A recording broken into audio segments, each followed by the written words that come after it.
We now return to Etc. Etc. Etc. And here's your host, Nicole Jacinto.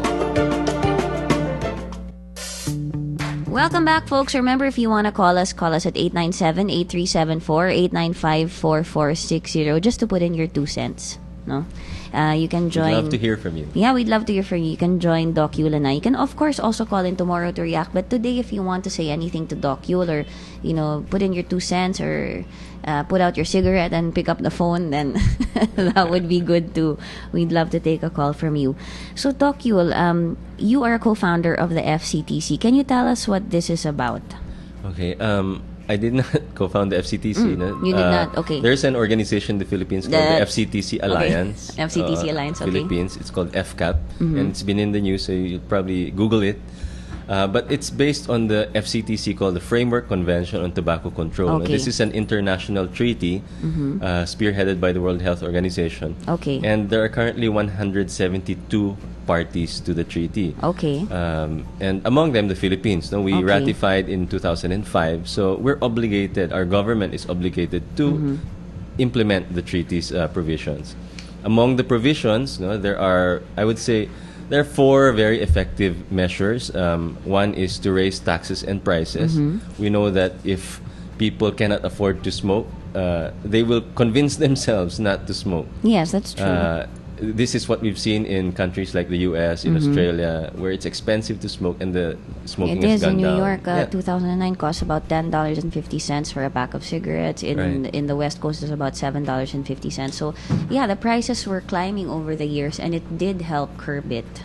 And that we've seen that happen in Hong Kong, in Taiwan, in Singapore, in Thailand, in South Africa. It's the same story. So well, it's the most important and most effective measure. That's part of is that part of the regulation that you're talking about in terms of? Or yes. Was it just the advertising also? Well, there are other measures in the treaty. Among them are putting effective health warnings on cigarette packets, so that the guidelines say that pictures speak 1,000 words and they're more effective. If you can't read, then looking at the picture is more understandable. If the language is not right, all of our warnings in the Philippines are in English. Yes. Right? Even though our law says English or Filipino, there's not a single pack that has been produced that has a Filipino warning. That says nakamamatay. Exactly. Yeah, that's true. And then also banning advertising, as we talked about earlier. Get it out of your face, out of sight, out of mind. And then smoke free. Smoke free. Yes. Okay. Well, you have this box that you brought around with you, and I've seen cigarettes also from different parts of the world. They do have more graphic pictures on them and more how shall we say this, more intense warnings. No, it's really there in bold letters that this causes cancer, this is bad for you.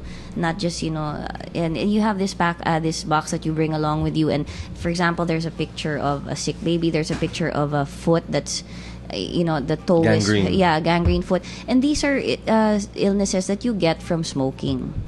And I've seen I actually collect these.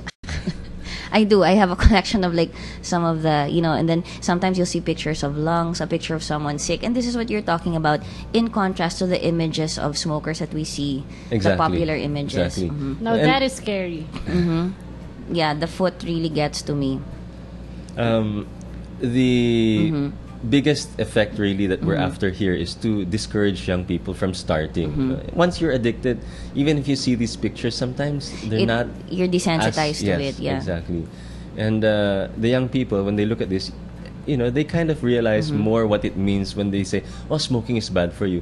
I mean, smoking is bad for you. Everybody knows that. Yeah. But how much do you really know? Yeah, because if you say smoking is bad for you and the pack is attractive, the colors are attractive, I mean, you have to admit, it makes us want to buy it more. The psychology of buying Terry. I mean, I know I'm falling for it, but the wrapper's nice, the packaging is nice.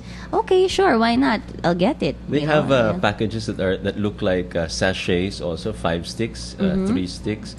When we first saw them, some of our foreign colleagues, they thought these were chocolates. See?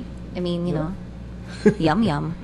And then you also have peach flavor, lemon flavor now, fruit flavors, pink colors to attract young women to smoke. Now, why isn't this being implemented in the Philippines? Like putting the proper labels and warnings and these images on the cigarette packs? The move to have pictures on packs started in 2008. There have been bills filed, and there's currently a bill that was refiled to put these pictures on. However, the tobacco industry, through the northern bloc of congressmen, has really worked hard to not make this a law. Currently, our law only requires the health warning on the front of the pack and 30% size, and then only words. No? Okay. So what DOH has done over the past year, when Dr. Cabral was the Secretary of Health, they issued an administrative order to require tobacco companies to put these pictures on the packs. What happened was the industry filed 5 separate cases in court against DOH. 2 of the courts have granted injunctions against DOH, so they cannot implement it in those jurisdictions. But all the other LGUs can actually require that this be implemented, because the law is actually implemented by the LGUs. So now it's actually a matter of going down to the local government units. Political will, yes. Political will.